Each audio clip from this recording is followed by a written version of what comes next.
Hi guys, it's Miss Portillo again. We are here today to do another version of our Create a Plot game. And again, I made this game up to be a fun way for kids to get interested in writing and reading. The stories don't have to be long, they don't have to be short, they can be whatever you want them to be as long as they have all those plot elements in there. So if you remember last time, I drew my own cards and I got the character Ruby Diamond. And she was in the basement. That's my setting. So in my plot, that started out as my exposition. I have Ruby Diamond in the basement. Now, with our rising action, I drew a card for that as well. I drew a conflict card, and her conflict was anything she reads is going to come to life, but she doesn't get a choice what comes out of the book or the text. And then I also have the text structure cards, and I drew character versus technology. So what I did for that is I had her reading on a tablet. So when she reads on a tablet, that's when the character comes to life. Otherwise, she would have some issues in school when she was doing her assignments reading a textbook. So that kind of fixed that problem for me. Now, I also drew a solution card, and my solution was that she had the power to rewrite things. So I'm not going to show you the rest of my plot chart just yet. I want to tell you about the story, and as promised, I did draw a quick picture of it. Don't judge me. I don't have a lot of time to draw right now. But let me read you the story first. And I did just write this story.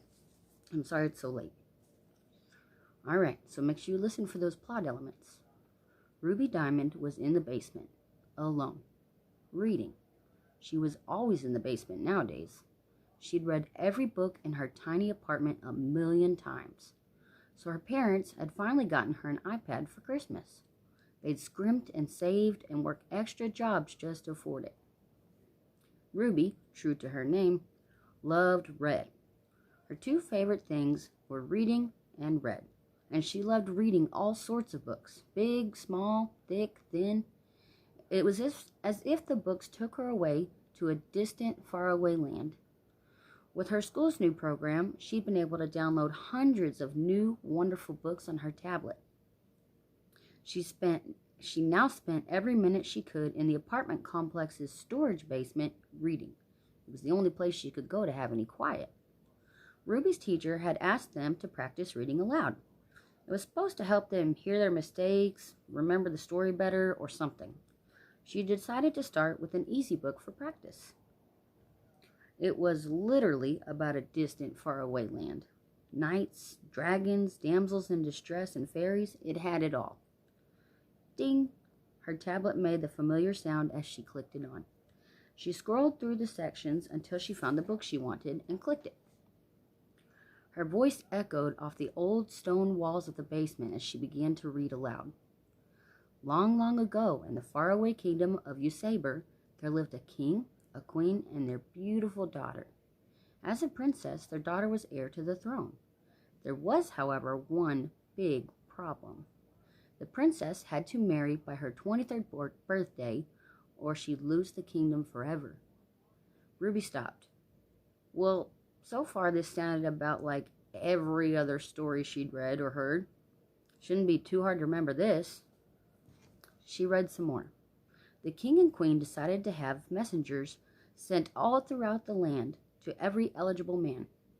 Whichever man could prove his worthiness would marry the princess and become the next king of Usaber. Men all throughout the land set out to prove they were worthy of her hand. Some were knights, some were farmers, and some didn't even try very hard at all. One young knight decided to complete the most daring, most dangerous quest of all.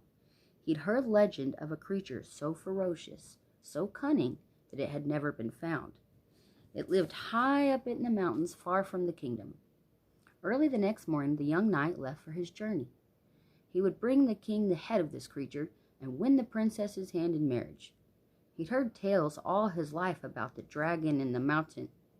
Ruby stopped and stared. Did her iPad just glitch? Why was the screen purple? Is that smoke? She said aloud. She dropped the tablet and watched it in alarm. Great, just perfect. Of course my parents finally buy me something useful and it's already broken. She wailed in dismay. All of a sudden, the tablet began to shake tremendously, and bright blue smoke started pouring out. A high-pitched whine filled the room. Ruby covered her ears and struggled to breathe as the smoke got thicker and more dense. She began to cough just as she saw a shadow through the fog. The shadow began to pour out of her now dimly lit tablet, getting bigger and bigger. A ferocious roar filled the basement. She screamed and tried to run for the exit. She had no clue what was going on, and she did not want to stick around to find out. She never made it, though. She finally realized the shape of the shadow. It had long, sharp, glistening teeth, purple eyes which seemed to glow in the dark. Spikes protruded from its back, and huge purple wings that were so big they engulfed the room. This cannot be happening. It's just a story on an iPad. I must be dreaming this. That's it. I've fallen asleep and I'm going to wake up any minute. She pinched her arm as hard as she could, willing herself to wake up. Instead, she just earned a smart bruise that made her bite her lip. Tears welled out of her eyes. The dragon gave a vicious snarl as it noticed her. She sank to the floor, sobbing. That's it, she thought. My miserable life will end like this. Dragon's food, from a children's book that some generic author who lacked the creativity to write a real story. Wait a minute. Right. She sunk down to the floor slowly, underneath the blue fog that pervaded every inch of the room. She had an idea. If this can't be real, she thought, then maybe other impossible things are now possible too. The dragon hissed and growled, looking around the room. It couldn't see her under the fog. Its tremendous claws clicked and clanked as it searched for her. She held her breath and reached slowly, inching her hand across the cold stone floor. Where is it? Success! Ruby grabbed her iPad as the dragon passed her, still searching. She turned it on, making sure to silence the ding it usually made. She scrambled to find the story again, hoping the dragon couldn't see her from under the pale light the tablet emitted. Found it! Hurriedly, she copied the story and opened a new document. She quickly pasted the story and deleted the word dragon. Yes! Her yes was short-lived as she heard it coming toward her. The fumes from its breath as it roared at her were enough to choke her again. It didn't work. The dragon was still there. Deleting it had not deleted it. Think, Ruby, think. She had one more idea. If I can't delete it, maybe I can change it. Another roar filled the air. The dragon had found her and was hurtling toward her at a frightening speed for such a small confined space. Last chance, she said quickly, and typed in the word bunny where the word dragon had originally been, just as she looked up to see the dragon towering over her, baring its dripping teeth. She closed her eyes and hit save on the document. She shielded her face as the dragon leaned toward her, opening its gigantic mouth. She waited. Why hadn't it eaten her yet? She peeled her hands off of her sweaty face and gingerly opened one eye. Where was it? Was it just messing with her? She sat up and looked around. She didn't see it anywhere. Something nudged her foot. She screamed. Looking down, she saw it. A small, adorably cute, purple bunny. It worked! I can't believe it worked! Ruby breathed a huge sigh of relief. Well, she thought, I have always wanted a pet. The end. Now, some of you might have some ideas as to continue that story, but let's talk about those plot elements. They're just like the plot cards that I drew. I drew a character, that was Ruby Diamond. The setting was in the basement. So with this game, whatever cards you draw, those are the ones that you have to make sure you use in the story.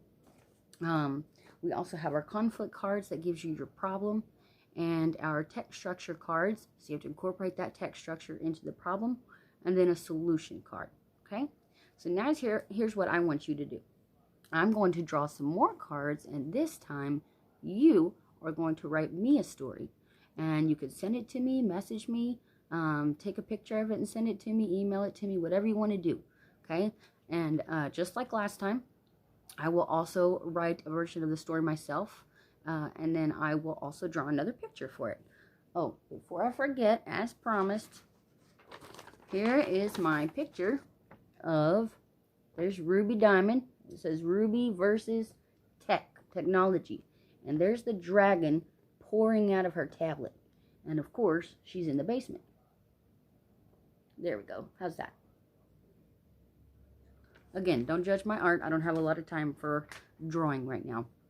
But let's do another round. And this time it's your turn. Okay? For your character card, let's see. You have Robin Nightwing. So I'm going to give you a minute. Make sure you have your paper and pencil, or you can just rewatch this video to remember your card. So your character is Robin Nightwing. Now, Robin could be a girl or a boy's name, so it's up to you to develop your character and his or her traits and what kind of person you want them to be. Robin Nightwing. All right, next, you need a setting card for Robin. So let's do a bridge. A bridge. So Robin Nightwing has to have something to do with the bridge. The story can either start out on the bridge, or the main events can take place on a bridge. Okay, remember, settings can change. Now let's see what your problem is with Robin Nightwing. Oh, this is a good one. Robin always lives the same day over and over and over. So that means every morning when Robin wakes up, it's the same day. All the same stuff happens. It's got the same date, the same songs on the radio, everything. So your person lives the same day over and over and over again for some reason. So maybe you factor that into your problem and you have to figure out how to change that where the timeline gets reset and they don't have to live the same day over and over and over. All right, your text structure card. Character versus the supernatural. Okay, so maybe Robin has a curse, or maybe Robin has done something bad and is paying for that by having to relive the same day over and over and over. And remember, the supernatural can be anything you want it to be. It can be a witch, it can be a spell, it can be a dragon, it can be a wizard, a magical item, literally anything you want it to be. It's your story. You just want to get creative. And last but not least, you have a solutions card. So you have to incorporate the solution into how you solve your problem for Robin Nightwing. All right, your solution is a magic potion. Okay, so one more time. You have Robin Nightwing. The main setting is the bridge. Your problem is that Robin is doomed to live the same day over and over and over. And you might try to imagine that for a minute. You might have, think of your favorite day that you ever had. But eventually, if you live that day over and over again, maybe hundreds of times, it's going to get a little old. So you're going to want time to resume so that you can stop living the same day over and over again. And again, problem, it's character versus supernatural. And a magic potion has to be your solution. Okay? All right. Your story doesn't have to be as long as mine. It doesn't matter, guys, as long as you're having fun with it. Your story could be half a page. As long as you get all of those plot elements in there and you're gaining a better understanding of plot and you're having a little bit of fun with your writing, that's all that matters, is to help you understand it better. Okay, guys, I'm going to give you one more look at my picture, and I hope to see some of y'all's pictures, too, when you write this story. It's always more fun, in my opinion, to do a picture with it. Okay, so there's Ruby versus Technology, and there's the dragon. Alright, guys, thank you so much for watching. I hope that you will rewatch it and find your plot elements again and write me a fantastic story. And if you'd like, draw me a picture to go with it. And I'll see you guys next time. Bye.